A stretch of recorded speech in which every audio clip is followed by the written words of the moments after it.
Hi, everybody. I'm Luigi Nardi. I'm the founder and CEO of DBTune. Very excited to be here at Posette. Today, we'll be talking about auto-tuning Postgres. So if you are interested in learning about the configuration of your Postgres instance to achieve high performance, this may be the talk for you. Looking forward. Let's get started. All right. Right before starting, the talk will be focusing specifically about Azure Flexible Server.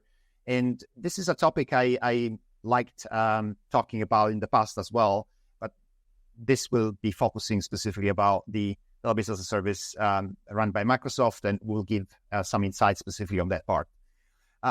Very briefly about me, I will spare the audience to go through this long list. I am a computer engineering major from La Sapienza University. I'm originally Italian. Had the chance to be going back and forth between academia and industry a couple of times in the past. So I have a mixed background in academia and industry. Started my career as a PhD student at Université Pierre and Marie Curie in Paris. Worked as a fintech engineer at Murex, and then moved to London. Worked at Imperial College London. Moved to the US, California, to work as a research staff at Stanford University. And that was the time when we spin off DBTune from the research done there. Became an assistant professor in machine learning at Lund University right after that, and founded DBTune a year or two later. All right, so before talking about auto-tuning, let's remove the auto and just talk about the tuning. So what is this all about? What is database tuning all about? Database tuning is the process of keeping the database fit and responsive. So databases change, grow, and slow down over time. They have not all workloads and applications and machines are the same. And so the process of tuning is the process of adapting a database instance to its current use case, load, and machine. And so this is considered a bit of a dark art where database administrators and developers need to go through this process, and it's usually considered a pretty tedious process to go through, and needs a lot of expertise usually. And if you look at what database tuning helps you with, it can be divided in multiple areas. So you sometimes want to query you want to tune your queries, and that's called query tuning. Sometimes you want to query the configuration of your system, also known as database management system parameter tuning. You may want to tune your indices. You may want to tune your operating system parameters. And while all these areas are in the umbrella of tuning, today we'll be focusing on database management system parameter tuning. And I believe that some of these tasks are not fully automated today in industry, but we can say that database management system parameter tuning can be fully automated, and this is the focus of this talk today. So why does this matter? So if you are an engineer or a database administrator, you probably spend a lot of time trying to get your performance right, and by tuning you achieve better throughput, better latency, you improve the scalability, the stability and the reliability of your system, and you meet your SLAs. So these are all very important aspects of your software hardware stack, and by optimizing database performance, you also make the finance department happy, the business department happy, and the sustainability department happy, because this has effects that go beyond the dev team. And for example, it decreases the cloud infrastructure spend by having well-tuned instances. You have higher end user satisfaction, which may lead to more business to your company. And this reduces downtime, increases productivity, and has also a sustainability aspect, which is by running your software more efficiently, you save energy. And so this is an important aspect as well. So this connection between the left and the right panels, it's something that it's sometimes overlooked, overly engineers are not overly conscious about this, but there's a very specific connection between these two things, and it's fairly explicit. So making database systems to go to run more efficiently has a big impact on the business challenges as well that any company faces, especially in 2024. Right. So let's double click on the focus of this talk, which is database system parameter tuning. And the problem is similar to what you see on the picture on the right side. So you have this console with all these parameters that you want to tune to achieve good quality audio, for example. Now, the talk is not about audio. I'm not audio engineer, but similar things happen in Postgres. And so the idea here is that we want to tune all these parameters or knobs to best fit the workload. And this is an example of parameters that are commonly tuned in Postgres: work mem, shield buffers, max plot size. The list is longer. Let me give you an example. For example, on this max parallel workers per gather. Here, this is representing the maximum number of workers started. And this is all about parallelism. It's all about using parallel computing inside one query so that things can go faster using multi-core computing and the cores that you have available on your instance. So this is an example of parameter, and we will talk a little bit about this parameter in the next slide as well. Another example is random page cost, which affects the way the planner plan how to run the queries, and this is the planner's cost of specifically non-sequential fetched disk pages, right? So if you have queries that have a non-sequential access, then in this case, this random page cost parameter can affect the performance of your system quite a lot. So the important things, we could talk about parameters for a long while. There are many parameters, and all of them are extremely interesting, and you need to kind of go deep and understand what they mean in Postgres. But the overall takeaway here is that these parameters, they highly depend on the application itself. And if you have two different applications, you won't be able to use the same parameters for those applications.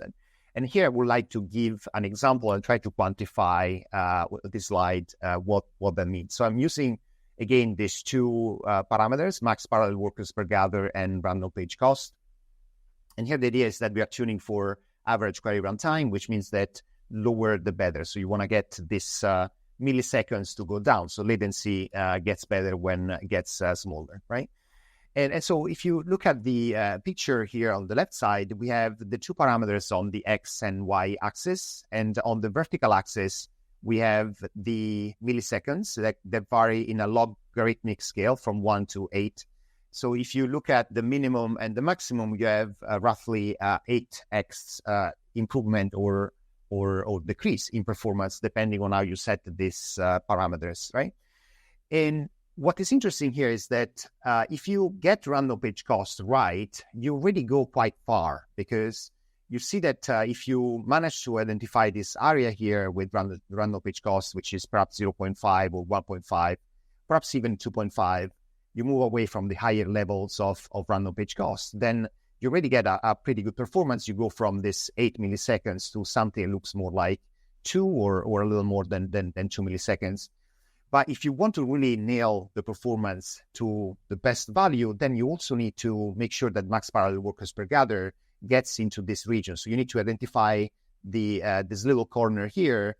And this benchmark opinions or opinions.com is a transactional workload, which is running many queries that are not super complex. And so in this case, the fact that the parallelism, it can be small per query, it's actually better for the performance, right? And so this is something that may be not obvious if you don't know these parameters very well, and if you perhaps don't have a very deep understanding of your application. So to get the performance right here, you want to go on a low random page cost and a low level of parallelism in track query. This is another example, TPCH, and TPCH is a benchmark for support decision, and this is characterized by much heavier queries, analytic queries. You see that the number of milliseconds is much higher than the opinions.com, and what you see here is that random page cost has a fairly small effect here. But again, if you want to get the performance right, you need to go on this little corner here. And in terms of max parallel workers, you will be really affected if you use no parallelism here. Again, this is because TPCH has complex queries and you want to be able to use your multi-core machine to run multiple workers together.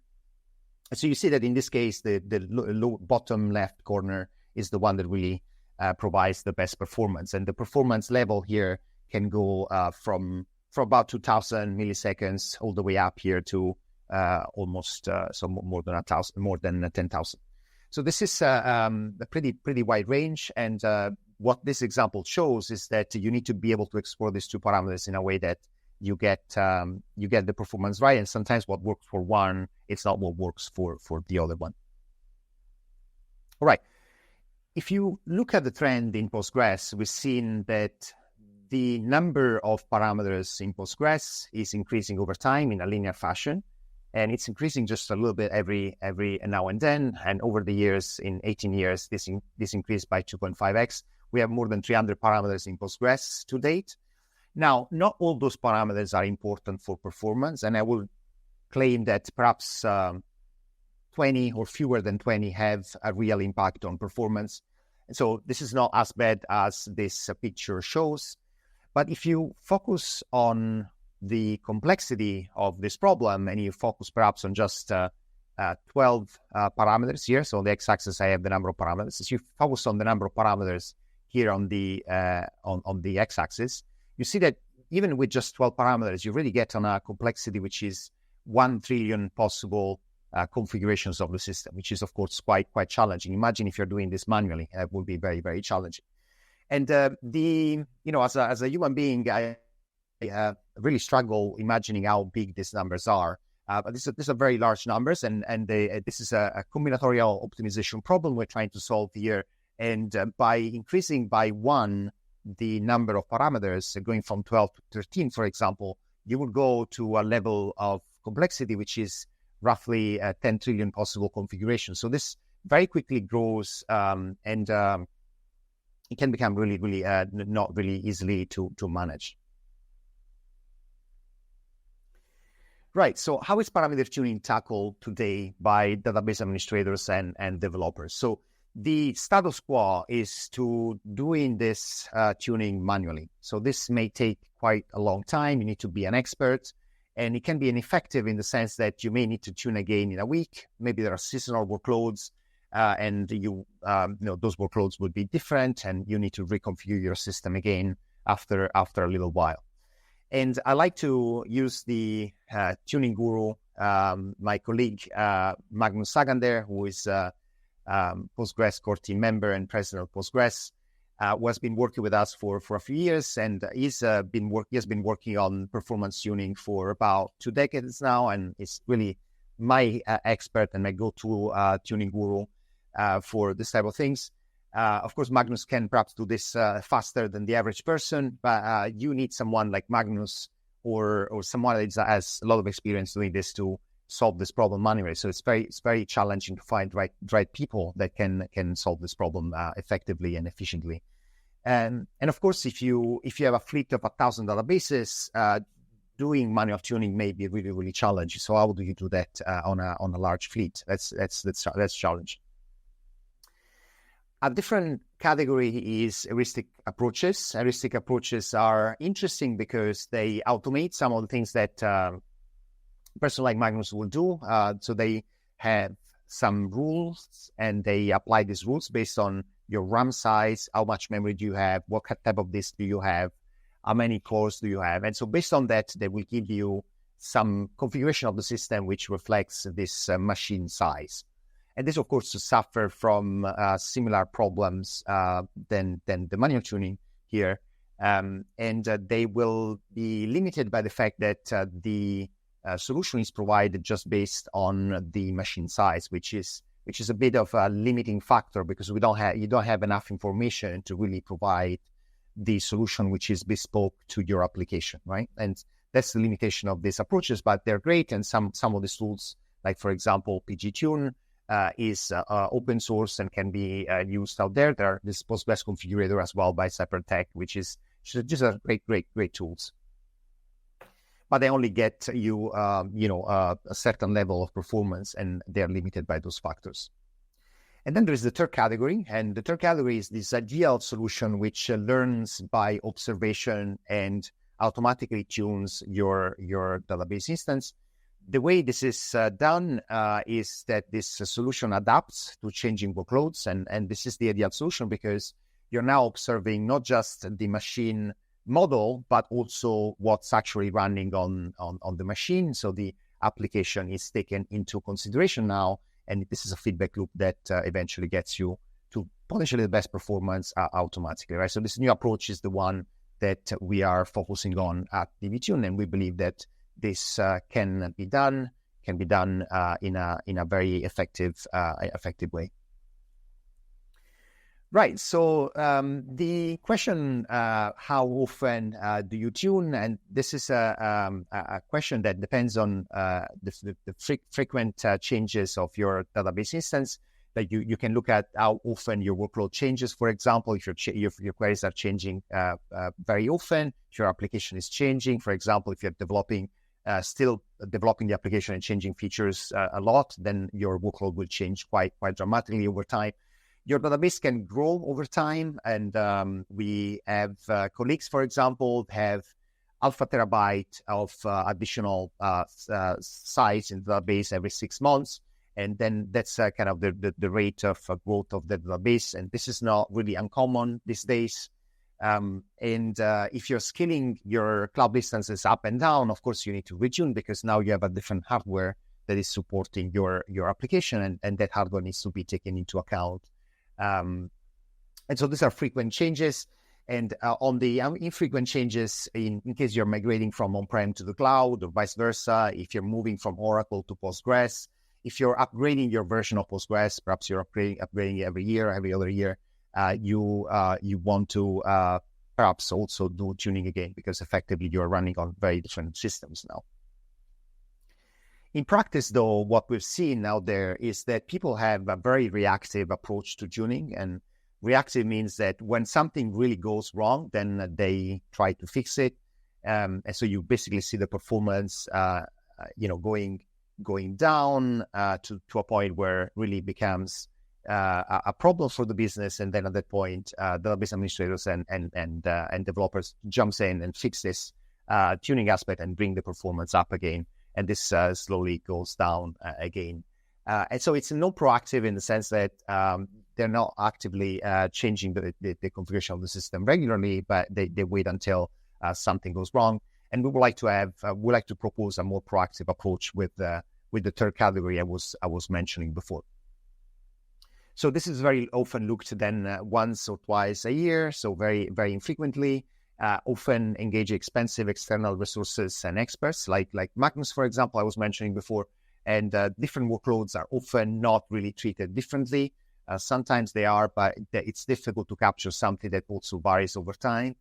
And the modus operandi is really that we just basically throw more hardware and compute the problem, which makes the operations much more expensive, but technically you solve the problem by just increasing the size of your machine, which is, solving the problem in the engineering department, that perhaps creating a problem in the finance department at this point, because now you're spending much more for the same level of quality, right? Right. We would like to have a wildly different approach to this problem, and this is a machine learning driven approach where machine learning is useful here for the simple reason that machine learning allows you to observe and react. So the loop looks fairly similar to what a manual tuner will do.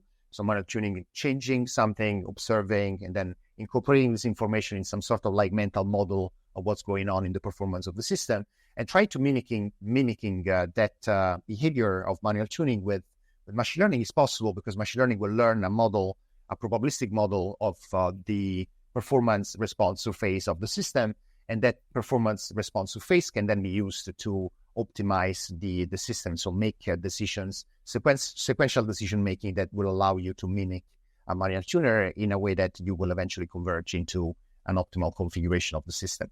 So this dynamic adaptation, meaning that if you throw a workload to this system, it will give you the best configuration of that workload. If you throw another workload to the system, this will take into account that other workload. It's easy to use, and because it's based on the cloud, and for the same reason, it's also highly scalable. So the user gets this type of value propositions. So we have, by tuning the software, you achieve higher efficiency in terms of reducing cloud infrastructure costs, which is a great point. Make your service faster, especially if you don't tune regularly manually. This will really make your service faster. And it makes frees up the database administrator time. Now, database administrators and developers are very busy running many other operations, but this one narrow task can be fully automated. So this is something usually helps productivity and also reduces energy consumption, as I was mentioning before. So let's talk for a minute on how we can do this in Azure Flexible Server. So you have here on the left side your user Azure Flexible Server instances.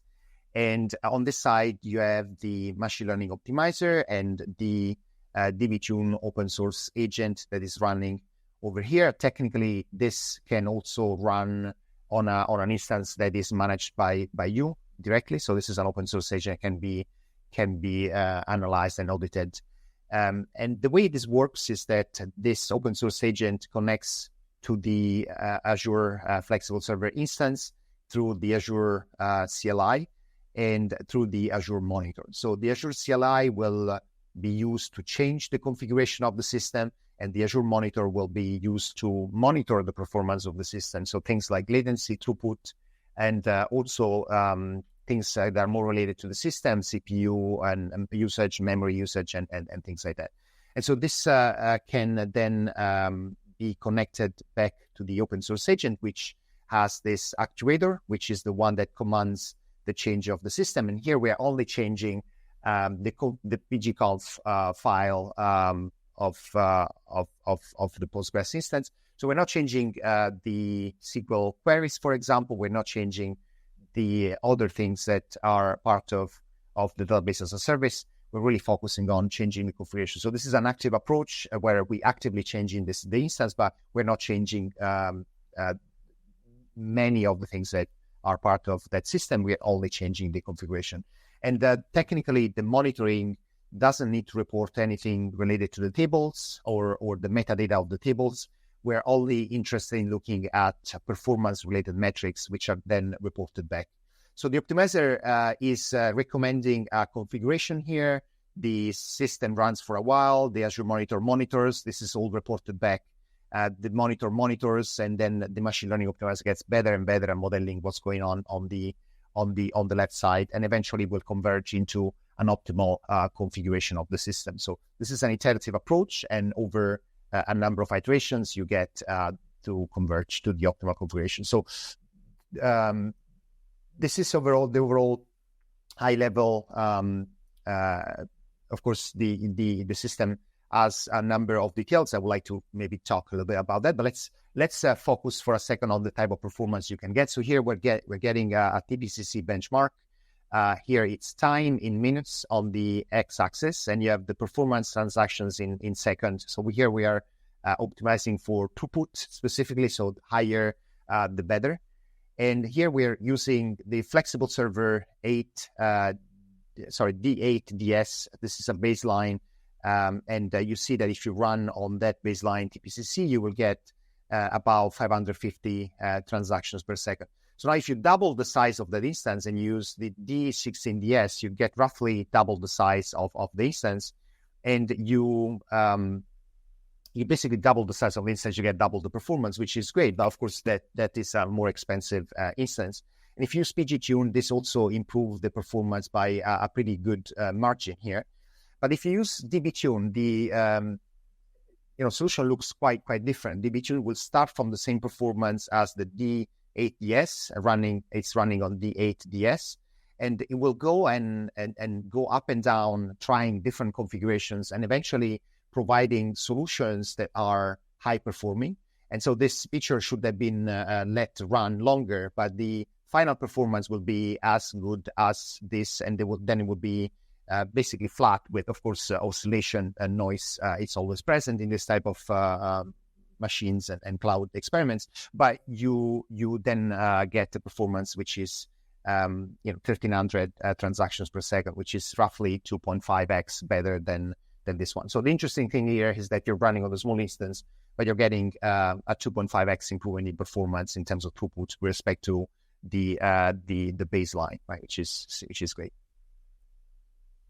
All right, very briefly, I wanted to briefly mention that this is safe to use in production, meaning that we have implemented a number of system guardrails, which constrain the optimization in a way that the upper and lower limits of the parameters are safely taken care of.